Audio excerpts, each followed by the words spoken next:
I'm, honored to be able to speak to everybody. Although my topic I feel is a little daunting. So I'm supposed to talk about raising a child with epilepsy. And here's all of my disclosures, just in fair disclosureness. I receive a lot of grants and consulting funding because I take care of kids with epilepsy. But I think the most important disclosure is that I'm not actually raising a child with epilepsy. And so I'm sure many of you are better experts in the audience right now. I mean, I do talk about this topic to a number of families when they come see me, because sometimes I am the link between experienced families who have managed this well to new families who are just entering into this odyssey. But I'm sure that many of you in the audience know about this topic much better than I do. And please feel free to correct any of the misgivings that I may provide when we get to the question and answer. All right, I'm trying to figure out how to advance my slides here. All right, so somehow that went one more slide than I wanted it to. So I just wanted to start off with some definitions, because I think this is always important to wrap your head around. So we talk about seizures and epilepsy, and seizure is really just a single event that's characterized by a clinical change in neurologic function and associated with a change on EEG. That's one of sort of the abbreviated technical definitions that we give to seizures. Whereas epilepsy is having more than one unprovoked seizure or a single seizure with an EEG that has findings that suggest risk for more seizures. So a seizure is really just a symptom of epilepsy. And as many people know, epilepsy is so much more than seizures. Seizures come from the brain, so there can be disruption of more things than just the seizure. We can see behavior changes, cognitive changes, we can see ADHD, learning difficulties, motor system issues. All of these things constitute epilepsy. And so while we most often think and talk about seizures, when we talk about epilepsy, epilepsy can include a lot of other things. And it's important for us to think about that. And I think particularly from a parent perspective, these are the things you're worried about. Seizures in themselves are really frightening and scary, and nobody ever wants to see a seizure. I see seizures all the time in our epilepsy monitoring unit. That's what I do. But even, a single seizure makes my heart rate go up, and it's not my child. So I know that it does the same for a parent. But I think what parents are mostly worried about are all of these other things. I mean, the truth is, if you could predict the seizure and you knew it was going to happen every night at 8 o'clock, you would just plan your life around it and it wouldn't be so much of a problem. But all of these other things are pervasive throughout the day and are things that we worry about. It's also important to keep in mind that we really should be calling this the epilepsies. There are many, many different kinds of epilepsy, and they all require different kinds of treatments and thoughts and considerations. And, just like when somebody has cancer, we don't say, oh, cancer, we'll give you all the same chemotherapy.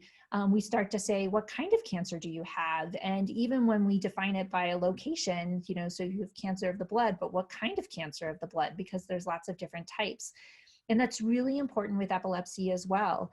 When we get that better definition of epilepsy, that helps us choose appropriate medications. Some epilepsies respond to one medicine, and that same medicine can make somebody else's epilepsy worse. We can see different associated symptoms.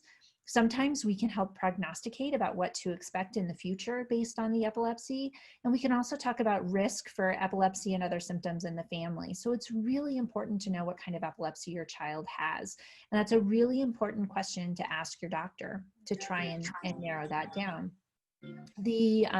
Some common childhood epilepsies that we talk about are childhood absence epilepsy, juvenile absence epilepsy, self-limited epilepsy with central temporal spikes. That's a type of epilepsy that has lots of different names for it. It used to be called benign Rolandic epilepsy, juvenile myoclonic epilepsy, benign occipital epilepsy, Panayotopoulos syndrome.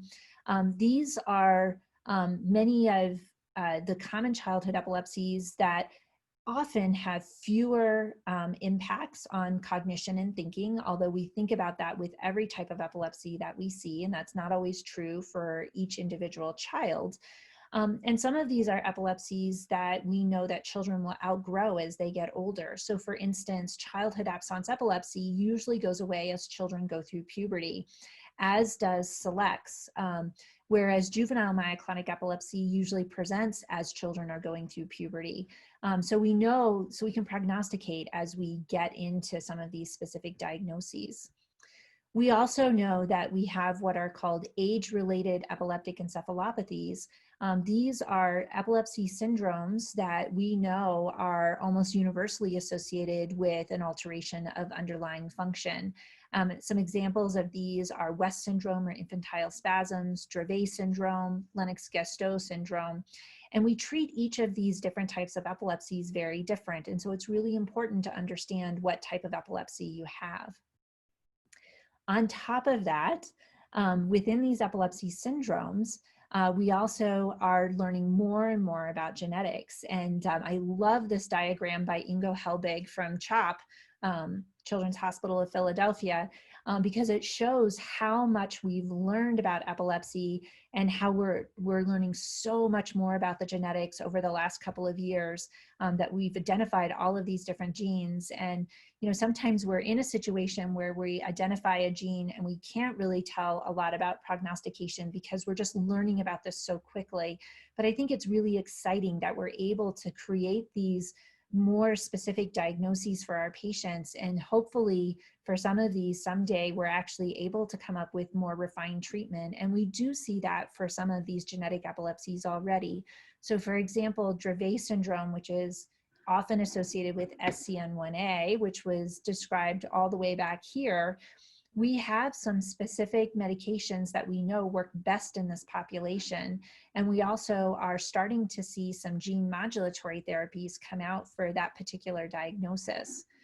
We also see that for KCNQ2, which I've lost on my slide, which was diagnosed all the way back here.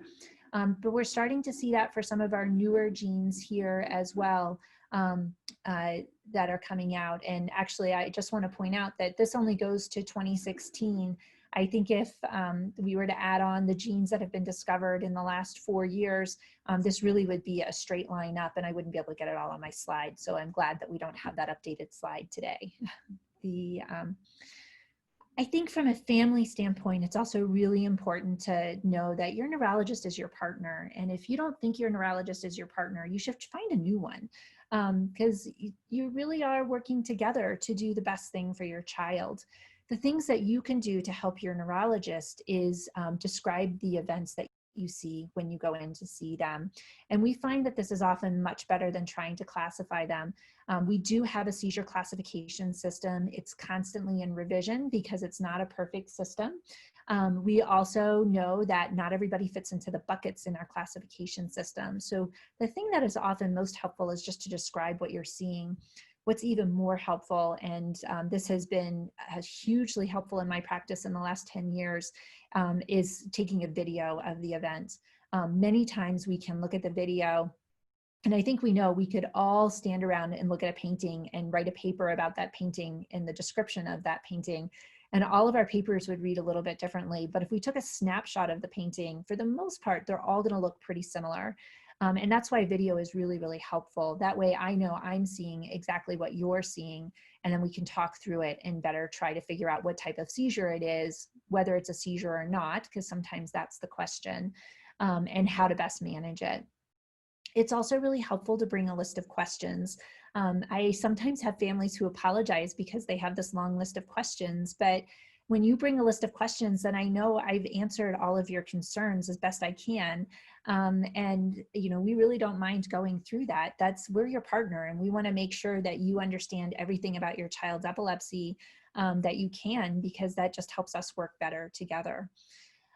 When it comes to medications, I do think it's really important to be watchful of side effects. And I think as neurologists, we try to prepare our families for the side effects to expect. If you've ever looked at the package insert, you can see that the list of potential side effects is really, really long. And so, we often try to guide you in the things that are most common. But sometimes as parents, you notice things that are less common, and it's important for us to know about that also. Our goal really is no seizures and no side effects. But sometimes that's not possible. And I think that's really important to understand that as a parent, that sometimes we can't let perfection be the enemy of the good. But that's something you should really be talking to your neurologist about. Is this an acceptable side effect or not?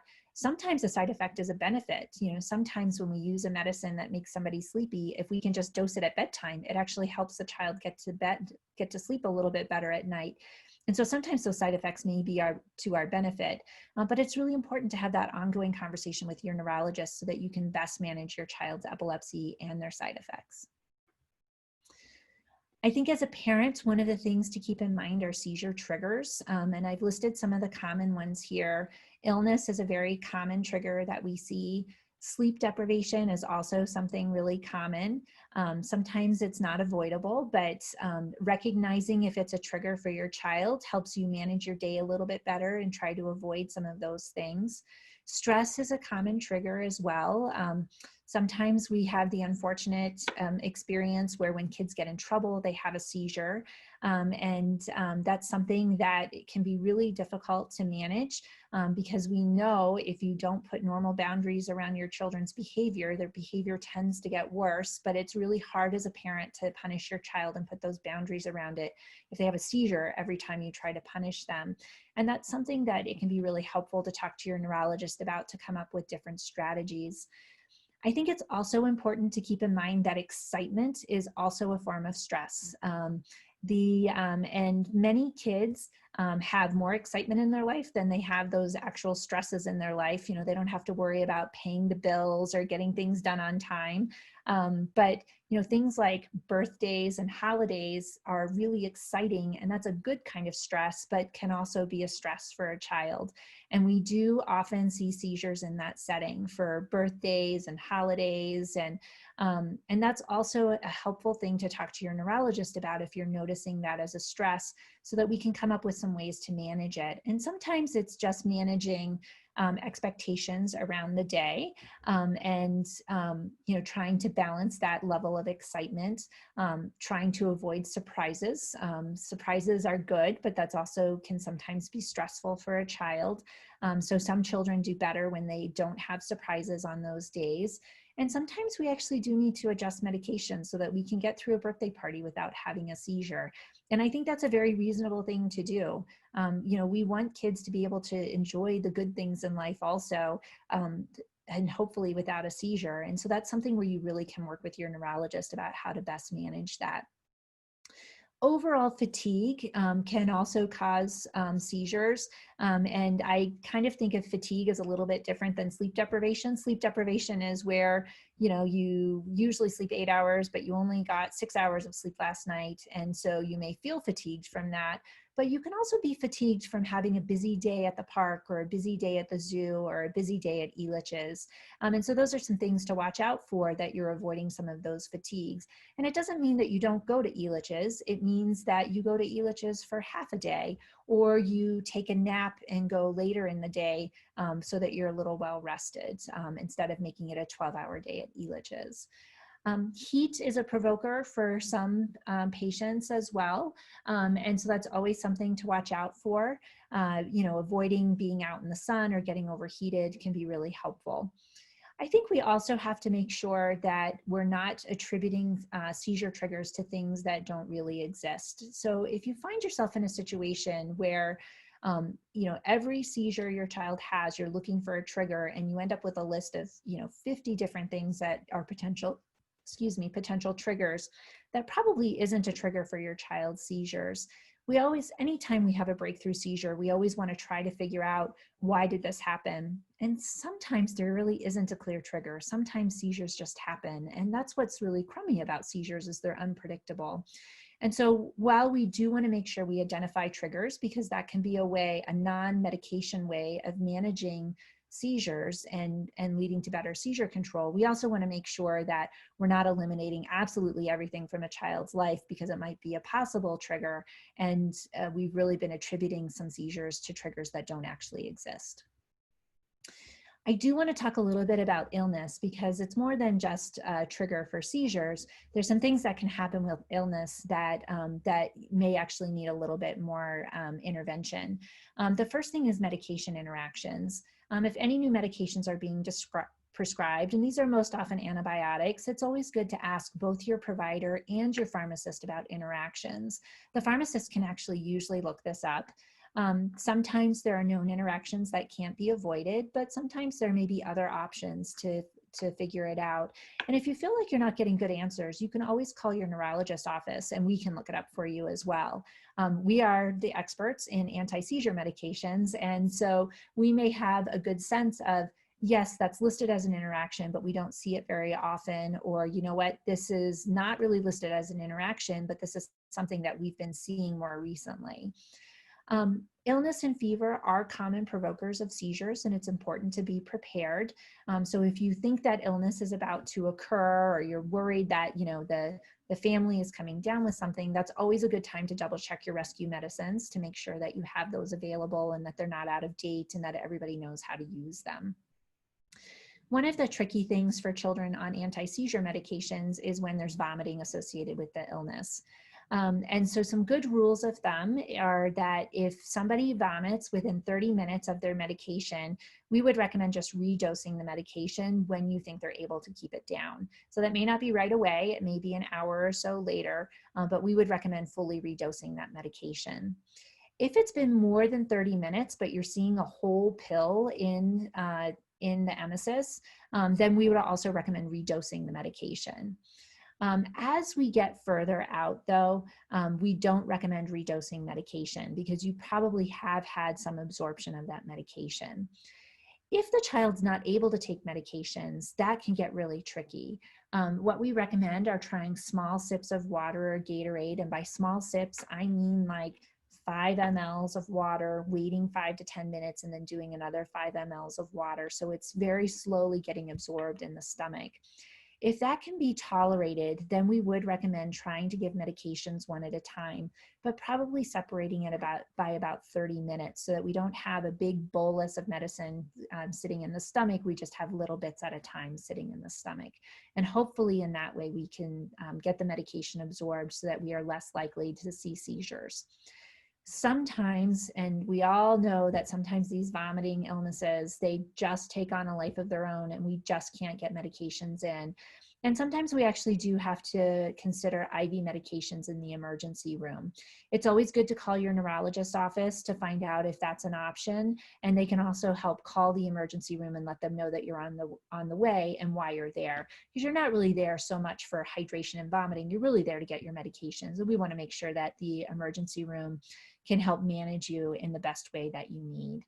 I will caution you though, not all medications are available in IV form. Sometimes we can give those medications as a suppository, but the problem is usually when you're vomiting, you're also having loose stool as well. And so suppositories don't always work so well in that setting. Sometimes we may actually recommend giving another medication to just help bridge through the medicine that we can't give IV to get you through that crisis as well. I do want to talk a little bit about seizure safety. And one of the mantras that I use in the office is that it's really difficult to be a normal adult if you don't have a normal childhood. And I think that's kind of a good rule of thumb to guide everybody as they're making decisions for their children. I know this isn't always possible, but it usually works as a good guide for most of our patients. So some things to think about are, you know, if sleep deprivation is a trigger for your child's seizure, should they go on that sleepover or not? I mean, the truth is that sleepovers are a part of a normal childhood and it's part of that bonding with their friends. And so that's really important. And so we would want to try to do everything we can for those sleepovers. And how can you change that to make it safer? And many times you can brainstorm and come up with some solutions that might work. Sometimes it's having the sleepover at your house so that another parent doesn't have to worry about what to do if they see a seizure, or maybe so you don't have to disclose the seizures to another family if you don't feel comfortable talking about it. The other thing that many of our families do is I've been told that sleepovers really shouldn't be called sleepovers. They should just be called stayovers because there's not a lot of sleep happening. But one of the things that you can do is make sure you take a nap before you go. Pick your child up at a reasonable time the next morning and have them take a nap when they come home. That way they're getting sleep, so they're not as sleep deprived and are less likely to have a seizure, but they've still had that normal social interaction with their friends, which is really important for their social development. For most of our patients, we think it's very reasonable for them to ride a bike, but like every child, they should be wearing a helmet and they should probably stay away from busy streets, unless it's a child who's having very frequent seizures where that doesn't seem like a safe option.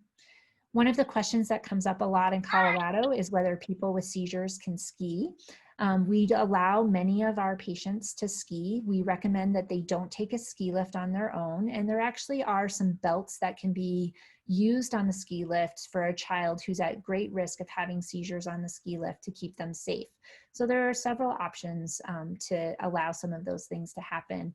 And you know, talking to your neurologist and the nurses in their office, you may be able to brainstorm your way around how to have some of these normal things. One of the other things that I talk about when I talk about having a normal childhood is it's really important that if you previously had to empty the dishwasher, just because you have seizures doesn't mean that you don't get to empty the dishwasher. Now, in all fairness, if you just had a seizure in the 30 minutes before it was time to do the dishes, then you probably don't have to do the dishes that night.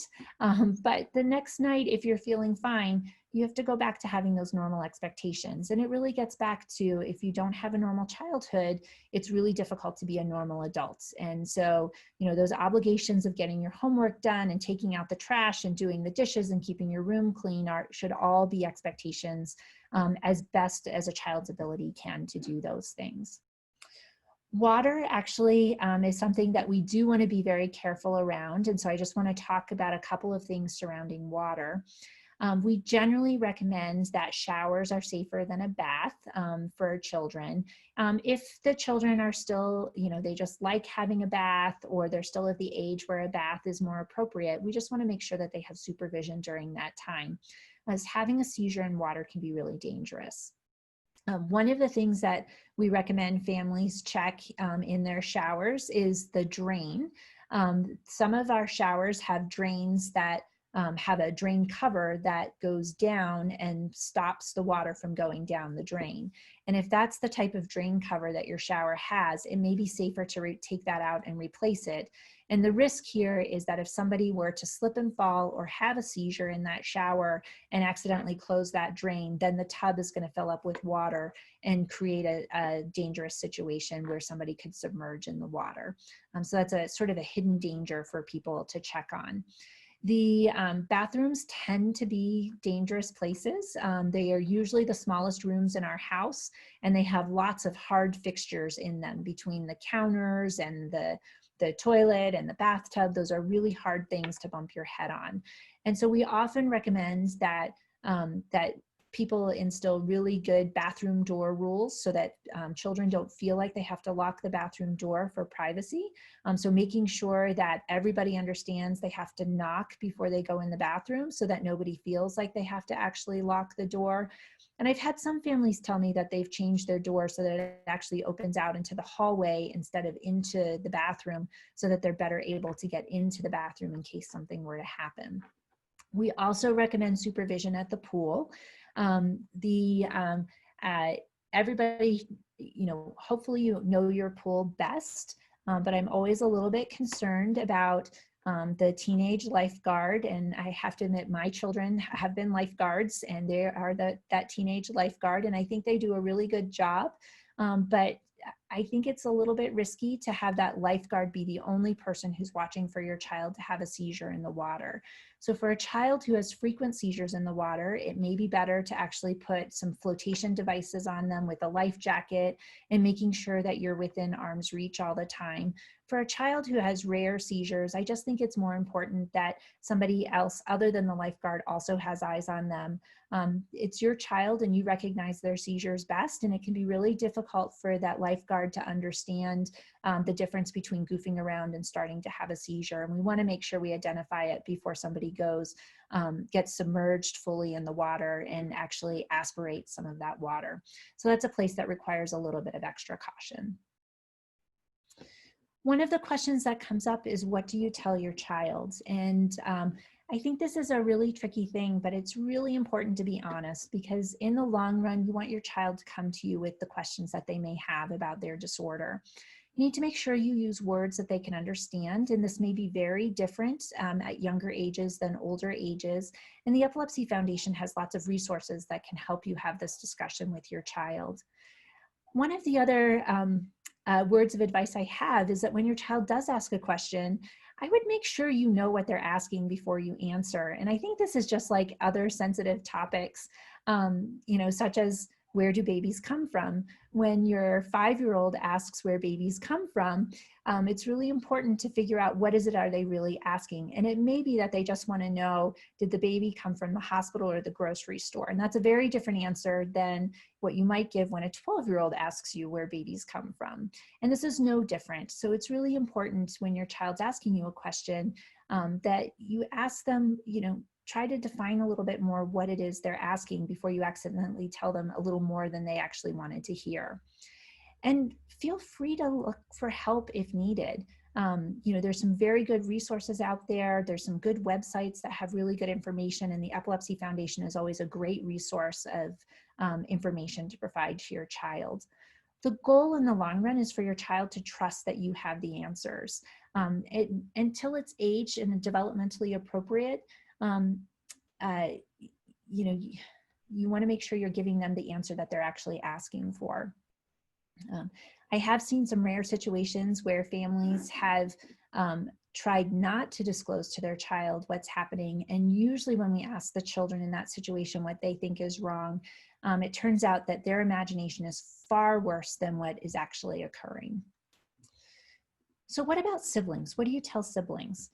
It's probably the same approach with siblings as it is with adults. You want to make sure that you're being honest with them and that you're actually answering the question that they're asking. There are a couple of caveats for siblings and things to keep in mind. People with epilepsy don't always see or remember their seizures. So when your child is asking about seizures and you're talking to them about it, they may not actually remember the events that happen. Whereas the sibling, they actually see the seizure. And so it may be a little more frightening to the sibling than it is to the child. Because what the child remembers is often missing a period of time and waking up sleepy or waking up in a funny place, which in itself can be scary. But as a parent, I'm sure you know, watching a seizure is really frightening. And so for a sibling, that can be really, really scary. I would also be aware of feelings of helplessness. Sometimes when a seizure is happening, siblings might need a job. They may need something to do more than just watching. Sometimes it's waiting at the door for the ambulance. Sometimes it's going to get the rescue medicine. But as a parent, you are probably stepping in and taking care of the child with a seizure, and that makes the sibling feel like there's nothing they can do to help in this scary event. And so that's something that I would talk to your child about and figure out if that's something that they really want to help and find ways to include them in that. I would also consider CPR classes or seizure safety classes for kids when it's age appropriate. These can be really empowering for a frightened child and can actually give them some good resources and some things that they can actually do so that they feel a little less scared by the event that's happening. Seizures are really scary because you really feel like you're kind of out of control when it's happening. And that can be even more so for a sibling because they aren't the primary person who has an action to do. There's been some recent literature on siblings, and some of this is really amazing. They actually talked to a number of siblings of children who had epileptic encephalopathies, and about 2/3 of the siblings say they feel worried and scared. And so I think that's really important as a parent to recognize that that's what your child's feeling. Parents often underestimate the amount of sadness and anxiety that siblings were feeling. And so I think the take home from this is we need to recognize that those siblings have probably the same feelings that you have as a parent of being frightened, scared, you don't know what to expect in the future, it makes you sad and anxious. And what is most helpful to those siblings is being able to talk about it. Now, it doesn't mean that everybody needs to sit down and talk about it, but making sure you provide opportunities where they can feel free to discuss this with you. The siblings reported that they really want more information about epilepsy and they want to know how to help, but they were really hesitant to ask their parents because they see that their parents are feeling these same things as well, and they don't want to create a bigger burden for their parents. And so I think as parents, it's really important to recognize that, and for you as the parent to start to open that conversation. And you have to do it more than once. I think having these difficult conversations are often the same as serving vegetables. There's some research out there that you have to serve a vegetable 14 times before a child is willing to take it. And I think these difficult conversations are the same, where you have to open up that conversation a number of times before your child may be actually willing to enter into the conversation, but making sure you're providing that opportunity for them. After all of that grim information, it's good to know that most siblings actually report positive aspects of having a sibling with epilepsy. They talk a lot about how their siblings are fun to be around, always happy, that they bring joy to the room. And so many siblings are able to see through this worried and scared and actually have some very good feelings about having a sibling with epilepsy as well. And more than 50% plan to care for their sibling in adulthood. And I think this is also an opportunity to have that discussion and have a very open and honest discussion about what that might look like. This same study looked at ways to cope with the sibling's condition, and I've shown this information by age. So, about a third of the patients, both the younger siblings and the older siblings, thought that it would be really helpful to have some special outings with their parents. Having a fun game, app, or video that would help them when they were feeling stressed. So identifying something to do when they were feeling stressed about this. And ranking very high, particularly among those younger siblings, is having more information about their siblings' epilepsy. Interestingly, things like learning new ways to help with stress, spending time with other siblings, and spending time with friends wasn't necessarily high up on the list. It was a little higher on the list for teenage siblings. But I think these are all really good approaches to think about as you're approaching that sibling and trying to come up with something that works for your particular child. The other question that comes up a lot is what to tell the school. I think that the vast majority of our patients need a seizure action plan. When we think about the wake hours that our children have, many of our children outside of this pandemic time spend more time in school awake than they do at home awake. And so they may be more likely to have a seizure at school than at home. And so it's really important that the school knows what to do in that situation. And the seizure action plan is the way to address that. I would encourage a child, particularly if they're at risk for having seizures in front of their friends, to talk to their friends about it. And it may be that they're only willing to talk to one or two of their friends, but I think that's fine. I think that reduces the likelihood that their friends are going to be exceptionally frightened if they were to see a seizure, and it creates a safer environment for the child. If seizures are likely to happen in the school setting, it may be helpful to educate the class ahead of time so that they know what to expect and so it's not so frightening to the class. And I've been so impressed. I have a handful of patients who really like to go in and share their story, and they've made a PowerPoint slide or written a book, and every school year they go in and educate their classroom about their medical illness. And that's just so empowering for those children to be able to just accept this diagnosis in stride and be able to talk about it. And it is almost universally well received when that happens. But seizure education can actually be provided as part of health within the classroom without identifying the student. So there's other ways to do that, where there's just a health unit where they talk about, things, first aid or other health related things, for the 5th and 6th graders, the importance of wearing deodorant, taking a shower. And by the way, we can talk about seizure education as well. And the child doesn't have to be identified in that situation, but that may actually create a slightly safer environment for the child who may be likely to have a seizure at school. Another issue that comes up is travel. Again, getting back to having a normal childhood leads to being a normal adult. We want to make sure that families and children are able to travel. We would recommend that you try to avoid fatigue as much as you can, but that's not always possible. But encouraging people to take naps and rests. Make sure you take all your medication with you, including your rescue medicine. I would usually take twice as much medicine as you would expect to need on your trip, just in case something gets lost or misplaced, or you end up staying longer than expected. That will just give you a little bit of buffer with that. We do sometimes have times when we see breakthrough seizures when somebody's traveling, and so we may actually recommend increasing your medicine, and so it would be really helpful to have extra medicine with you in that situation. One of the biggest challenges with travel is remembering to take your medication. Anytime your schedule changes, you're more likely to miss your medication. And so you want to make sure that you make reminders. Take your pill box with you, set your phone to an alarm, set 3 people's phone to an alarm so that you're better able to remember to take your medication. And if you're traveling across time zones, that sometimes can be a little bit tricky. If you're just traveling across time zones with 1 to 2 hours difference, it may be better just to keep your medications at the same time that you would have taken them in your home. So if you usually take it in Colorado at 7 a.m. and you're going to the next time zone over, take it at 8 a.m. So it's essentially at the same time that your body's used to seeing it.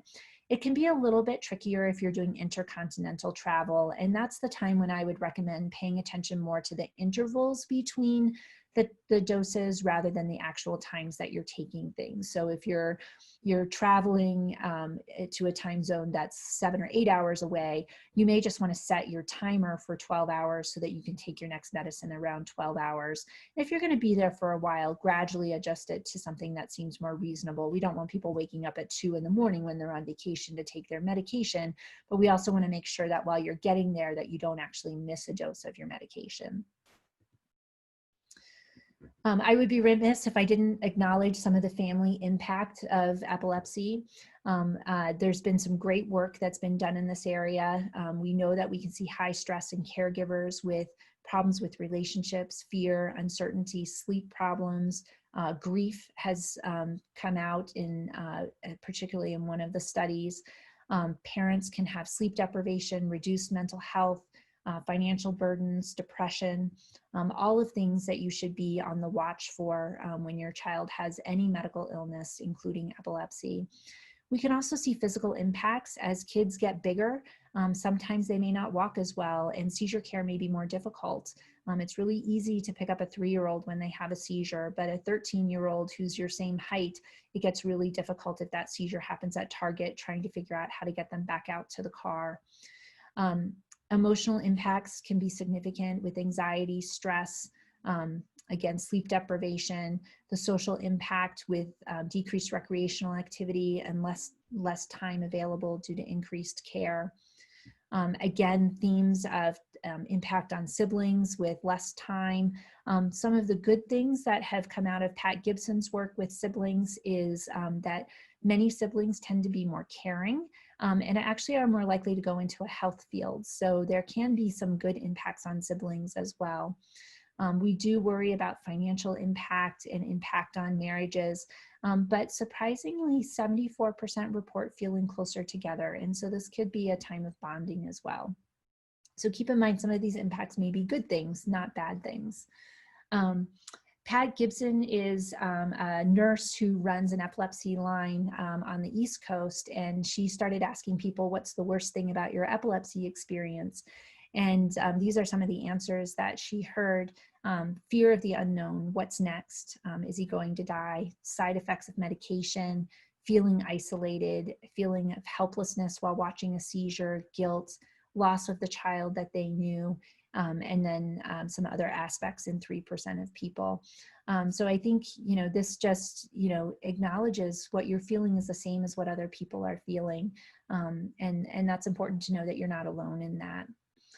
This is some of our work that was done here at Children's Hospital in the Dravet population. And I just want to acknowledge that some of these tasks that may be added on for a caregiver with a child with epilepsy really are difficult and can take up more time. This was a Dravet population. So it's a population that we know has a high seizure burden as well as lots of other associated symptoms. But this is what families reported, that it takes more time to do things like transportation and personal care and additional household tasks. Watching symptoms takes up a lot of time. And some things are just have a lot of difficulty. Communication can be very difficult. Coordinating resources is very difficult. Arranging for care maybe doesn't take up as much time, but is really difficult to work on that. And so I think it's important to recognize that you probably are working harder than you thought you were before, and make sure you acknowledge that and give yourself a bit of a break with that. And I think I'm going to leave you with this idea that, I've talked about all of these ways that this can impact you. And it's really important to take care of yourself because you're the person who takes care of your child. And so if you're not doing okay, your child won't do okay. And you should use that as your motivation for taking care of yourself. And I know some of these things are hard. When people offer help, try to take it. And it may feel a little rude and inappropriate at first, but I think it's perfectly reasonable to be specific about what you need. Maybe offer some options to somebody to make it seem a little bit more like a little bit better of an interaction. But when people are offering help and it's not something that you actually need, that's not so helpful to you. So try to be, very clear about what would be most helpful to you. Make sure you're getting sleep, and this may be that you rotate this around the family. But make sure that everybody in the household eventually is getting some sleep. Give yourself a break every now and then. This is tough, and having a child with any medical condition can be a hard time, and we all probably need to learn how to give ourselves a break, but you especially. Make sure you take some time to relax and take some time to yourself. Reach out for help if people aren't offering it. There are lots of resources out there, friends, family, but there's also resources outside that. There may be nursing care that's available to help you with some of these things. The Epilepsy Foundation is a really good resource and can point you in the right direction for some of those things. And they can also point you to a group of people who are struggling with the same things that you are. And many minds together can come up with solutions much better than a single person, particularly if you're sleep deprived. If you're a person who needs to do something, do it.